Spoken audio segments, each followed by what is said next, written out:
আসসালামু আলাইকুম।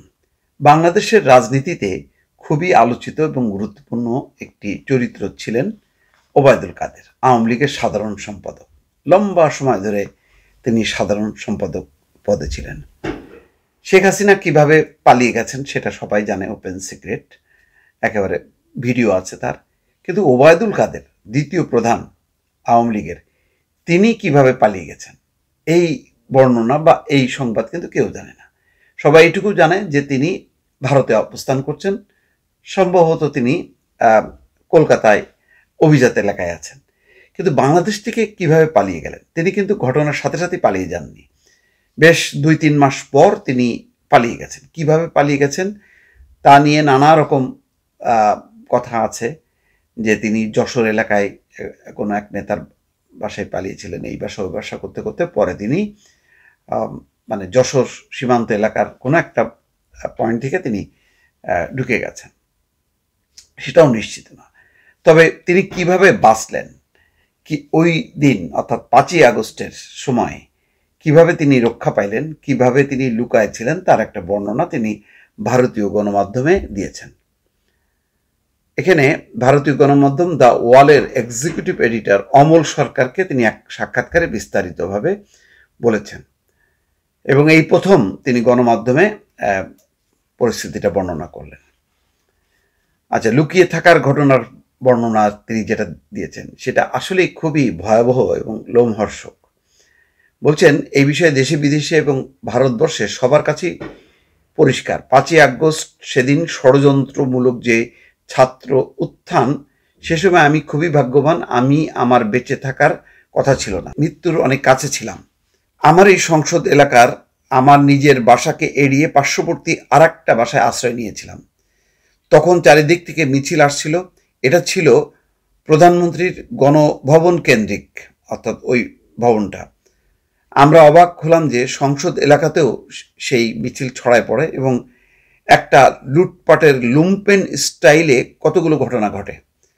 সেখানে বিভিন্ন ধরনের লোক আসে এবং এদের মধ্যে বেশিরভাগই মনে হয়েছে এটা কোনো রাজনৈতিক অভ্যুত্থান না, এটা লুটপাটের অভ্যুত্থান।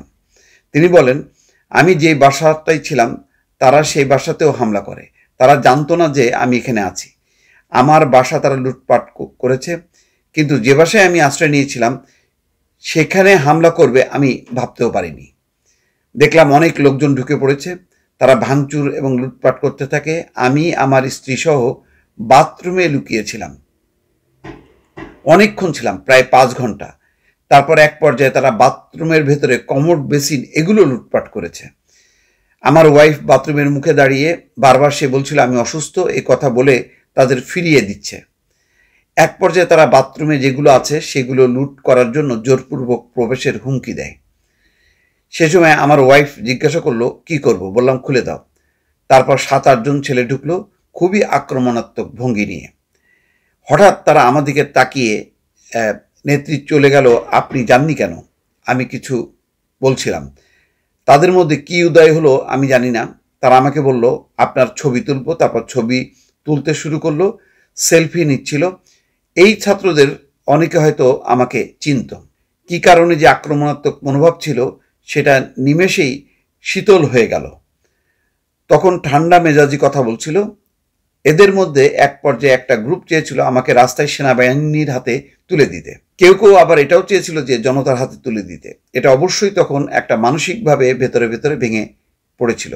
এরপর একটা শার্ট, এদের ব্যাচ, লাল পতাকা শোভিত ব্যাচ লাগিয়ে কালো একটা মাস্ক মুখে দিয়ে আমাকে হাঁটতে হাঁটতে সংসদ এলাকা থেকে বড় রাস্তা গণভবন অভিমুখী রাস্তায় নিয়ে যায়। ওখানে নিয়ে হঠাৎ করে কোথা থেকে একটা ট্যাক্সি আসে, একটা ইজি বাইক, সেটা খালিই ছিল। ওখানে গাড়ি ঘোড়া কিছুই ছিল না। হঠাৎ করে কেন যেন এসে পড়ল।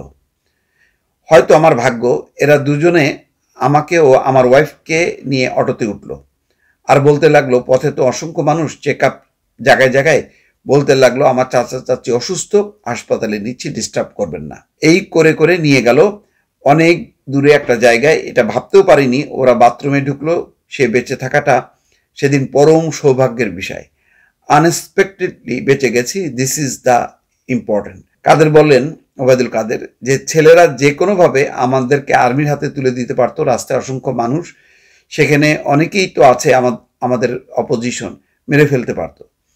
এরপর কোথায় ছিলেন এমন প্রশ্নের জবাবে ওবায়দুল কাদের বলছেন, আমি বাংলাদেশেই ছিলাম 3 মাসের মতো। আমার একটা উদ্দেশ্য ছিল ওখান থেকে কিছু একটা করা যায় কিনা, সংগঠিত করা যায় কিনা। বিভিন্ন জায়গায় শ্রমিক অসন্তোষ, কর্মচারীদের অসন্তোষ, প্রতিদিনই এগুলো লক্ষ্য করতাম।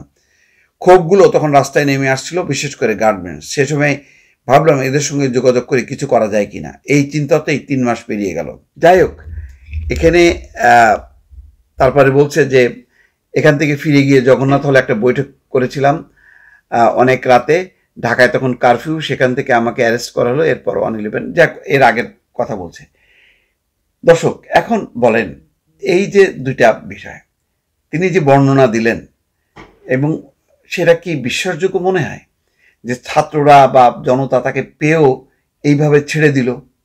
আমার কাছে কিন্তু যথেষ্ট খটকা লাগে। আবার আরেকটা কথা দেখেন, তিনি বলতেছেন যে আমি 3 মাস ধরে থাকলাম এবং চেষ্টা করছিলাম যে কিছু করা যায় কিনা।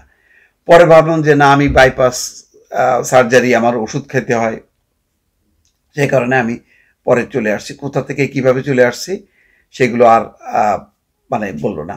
আসলে ওবায়দুল কাদের এই কথাগুলোর মধ্যে অনেক মিথ্যাচার আছে। এমনিতেই জানেন যে ওবায়দুল কাদের মানেই হচ্ছে একটা বিনোদন। তার বক্তৃতাগুলো মানুষ মানে একটা বিনোদন আকারে শুনতো, এটাকে সিরিয়াসলি কেউ নিত না। এবং মিথ্যা হলো মানে মিথ্যার বেশাতি যে কত রকমভাবে করা যায়, এটা ওবায়দুল কাদের মানে শিখাইছে। তো সুতরাং তার এই যে মানে তাকে বাঁচায় দিছে, সে অলৌকিকভাবে বেঁচে আসছে, তারপর তিনি 3 মাস থেকে গেছেন, কিছু করা যায় কিনা ভাবছেন, এগুলি সবই হচ্ছে রাজনৈতিক স্ট্যান্ডবাজি। হয় শেখ হাসিনার দৃষ্টি আকর্ষণ করা, অথবা তিনি যে চোরের মতন পালায় পালায় মানে ভারতে আশ্রয় নিছে, এইটাকে ঢাকার জন্য একটা মিথ্যা গল্প কাহিনী সাজাইছে, যেটা ভারতীয় গণমাধ্যমে সেটা প্রচার করছে। দর্শক, ভালো থাকবেন। আল্লাহ হাফেজ।